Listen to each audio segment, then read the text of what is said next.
Welcome to Bite at a Time Books, where we read you your favorite classics one bite at a time. My name is Bree Carlile, and I love to read and wanted to share my passion with listeners like you. You can sign up for our newsletter at biteatatimebooks.com. You'll also find our new t-shirts in the shop, including podcast shirts and quote shirts from your favorite classic novels. Be sure to follow my show on your favorite podcast platform so you get all the new episodes. We're part of the Bite at a Time Books Productions Network. If you'd also like to hear what inspired your favorite classic author to write their novels, and what was going on in the world at the time, check out the Bite at a Time Books Behind the Story podcast, wherever you listen to podcasts. Today we'll be continuing Les Miserables by Victor Hugo. Chapter 4. The Immortal Liver. The old and formidable struggle, of which we have already witnessed so many phases, began once more. Jacob struggled with the angel but one night. Alas, how many times have we beheld Jean Valjean seized bodily by his conscience, in the darkness, and struggling desperately against it. Unheard of conflict. At certain moments the foot slips. At other moments the ground crumbles away underfoot. How many times had that conscience, mad for the good, clasped and overthrown him? How many times had the truth set her knee inexorably upon his breast? How many times, hurled to earth by the light, had he begged for mercy? How many times had that implacable spark, lighted within him and upon him by the bishop, dazzled him by force when he had wished to be blind? How many times had he risen to his feet in the combat, held fast to the rock, leaning against sophism, dragged in by the dust, now getting the upper hand of his conscience, again overthrown by it? How many times, after an equivoque, after the spacious and treacherous reasoning of egotism, had he heard his irritated conscience cry in his ear, "A trip, you wretch"? How many times had his refractory thoughts rattled convulsively in his throat, under the evidence of duty, resistance to God, funereal sweats? What secret wounds which he alone felt bleed? What excoriations in his lamentable existence?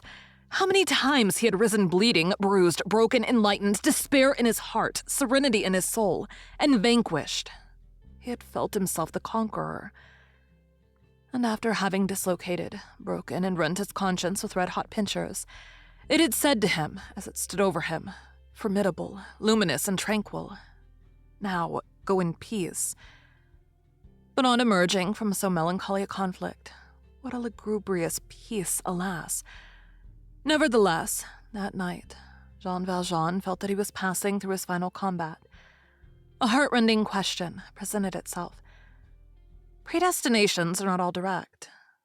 They do not open out in a straight avenue before the predestined man.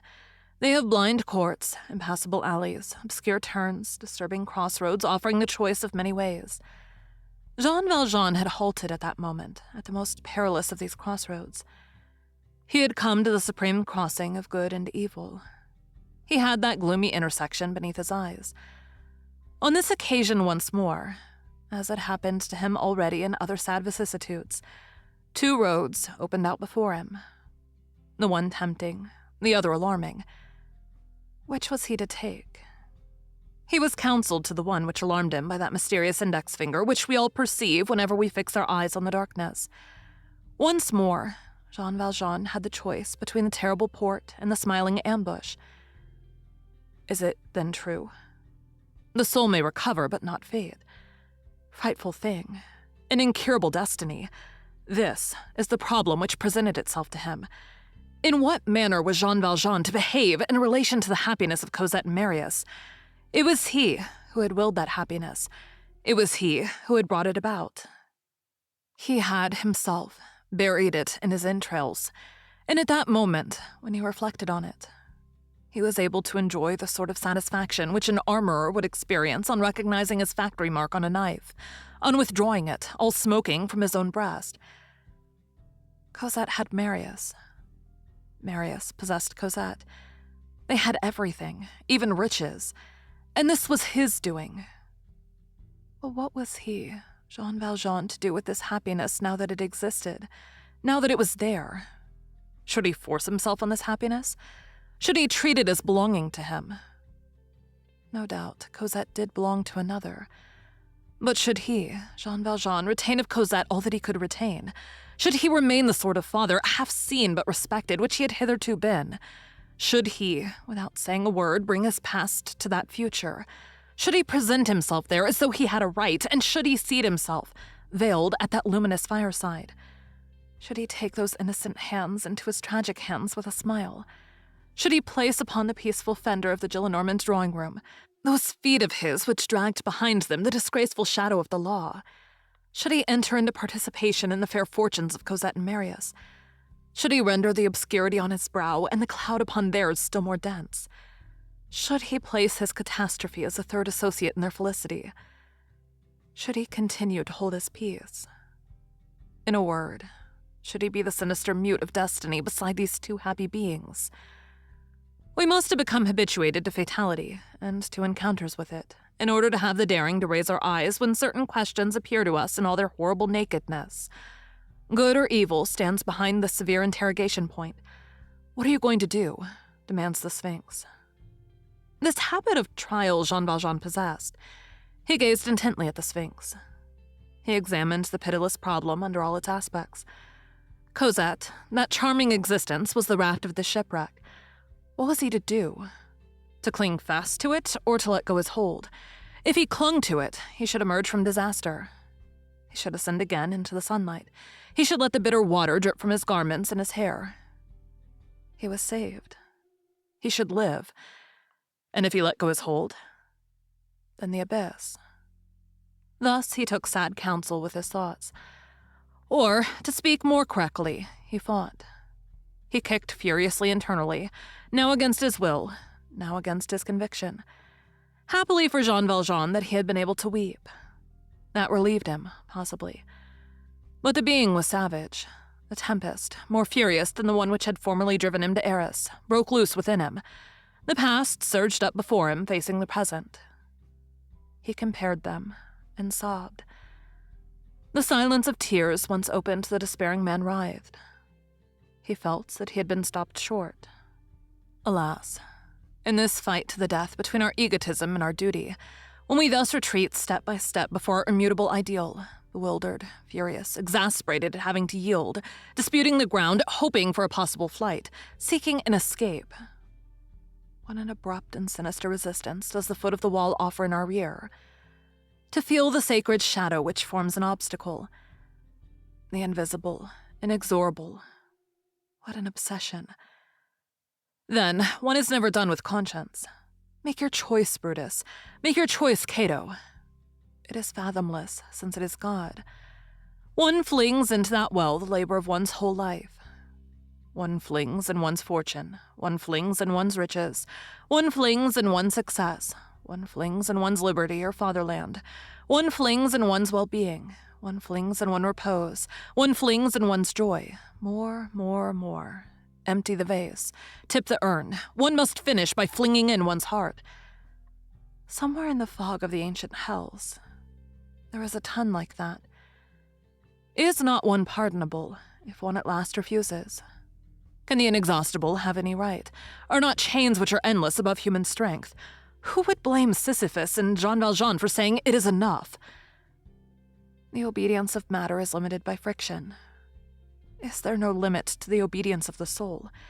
If perpetual motion is impossible, can perpetual sacrifice be exacted? The first step is nothing. It is the last which is difficult. What was the Camp Mathieu affair in comparison with Cosette's marriage and of that which it entailed? What is a re-entrance into the galleys compared to the entrance into the void? Oh, first step that must be descended. How somber art thou? Oh, second step, how black art thou? How could he refrain from turning aside his head this time?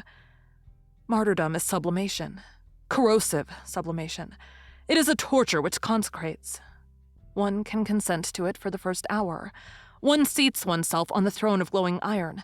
One places one's head the crown of hot iron. One accepts the globe of red-hot iron. One takes the scepter of red-hot iron. But the mantle of flame still remains to be donned. And comes there not a moment when the miserable flesh revolts, and when one abdicates from suffering? At length, Jean Valjean entered into the peace of exhaustion. He weighed. He reflected. He considered the alternatives, the mysterious balance of light and darkness. Should he impose his galleys on those two dazzling children, or should he consummate his irremediable engulfment by himself? On one side lay the sacrifice of Cosette. On the other, that of himself. At what solution should he arrive? What decision did he come to? What resolution did he take? What was his own inward definitive response to the unbribable interrogatory of fatality? What door did he decide to open? Which side of his life did he resolve upon closing and condemning? Among all the unfathomable precipices which surrounded him, which was his choice? What extremity did he accept? To which of the gulfs did he nod his head? His dizzy reverie lasted all night long. He remained there until daylight, in the same attitude, bent double over that bed, prostrate beneath the enormity of fate, crushed perchance, alas, with clenched fists, with arms outspread at right angles, like a man crucified who has been unnailed and flung face down on the earth. There he remained for 12 hours. The 12 long hours of a long winter's night, ice cold without once raising his head and without uttering a word. He was as motionless as a corpse, while his thoughts swallowed on the earth and soared. Now like the hydra, now like the eagle. Anyone to behold him thus motionless would have pronounced him dead. All at once he shuddered convulsively, and his mouth, glued to Cosette's garments, kissed them. Then it could be seen that he was alive. Who could see? Since Jean Valjean was alone and there was no one there. The one who was in the shadows. Thank you for joining Bite at a Time Books today, while we read a bite of one of your favorite classics. Again, my name is Bree Carlile, and I hope you come back tomorrow for the next bite of Les Miserables. Don't forget, you can sign up for our newsletter at biteatatimebooks.com. And while you're there, check out our t-shirt shop. You can look in the show notes or on our website, biteatatimebooks.com, for the rest of the links for our show. We'd love to hear from you on social media. You can find us everywhere at Bite at a Time Books.